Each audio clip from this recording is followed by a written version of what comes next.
Today we're going to be having a look at loss of biodiversity, which is a part of the Year 12 ATAR Geography syllabus. It falls under Unit 3 and it's a part of Case Study 1.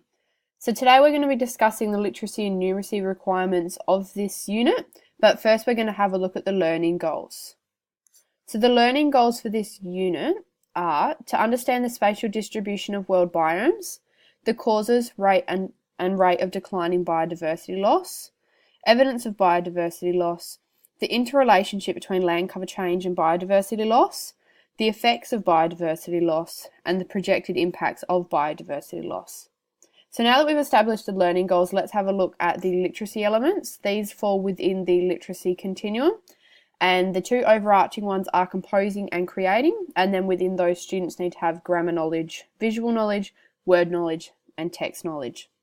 The same theory is applied to numeracy in that these things all fall within the numeracy continuum: estimating and calculating with whole numbers, recognising and using patterns and relationships, using fractions, decimals, percentages, ratios and rates, using spatial reasoning, interpreting statistical information, and using measurements.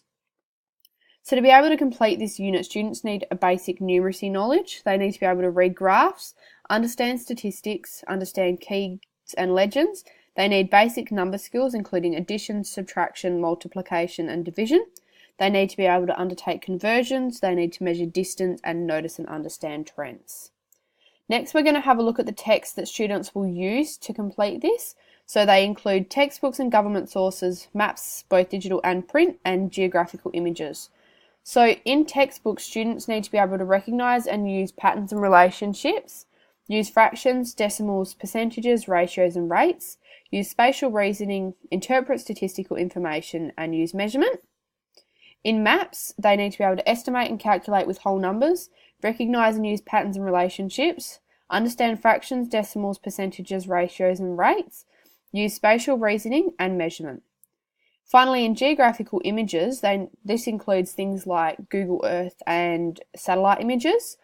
They need to be able to estimate and calculate with whole numbers, recognise and use patterns and relationships, use spatial reasoning, interpret statistical information, and use measurement. So all of these will help the students to understand the text that they're comprehending. Next, we're going to have a look at the text that students will create within this unit. They'll create both written and visual. More often than not, they'll be creating written, and for that they need to be able to recognise and use patterns and relationships, use fractions, decimals, percentage, ratios and rates, and interpret statistical information. And then for creating visual text, they need to be able to recognise and use patterns and relationships. They need to use fractions, decimals, percentage, ratios and rates, use spatial reasoning, using measurement, and interpret statistical information. Having all of these skills will allow students to be able to get across the evidence they need to support their arguments. Next, we're going to have a look at the terminology students are going to need to be able to complete this unit. To understand what questions are asking them in situations such as exams and tests, they need to understand what nature, extent, and cause means.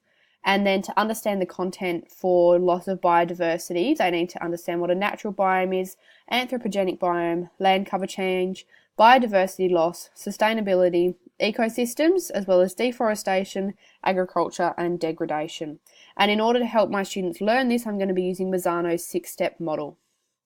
Finally, to check that students are demonstrating the requirements for literacy and numeracy learning, for literacy we want to, in the final case study, have students demonstrating correct use of grammar, correct choice of language, a correct application and knowledge of vocabulary for the unit, which is what we've just looked at up over here. We want them to have confidence in composing and comprehending elements. And then for numeracy, we want the correct use of statistics, the correct calculations when using graphs and things like that, and explanations of the relationship between land cover change and loss of biodiversity. So that was our loss of biodiversity for Year 12s and the literacy and numeracy elements required to complete the unit. Thank you.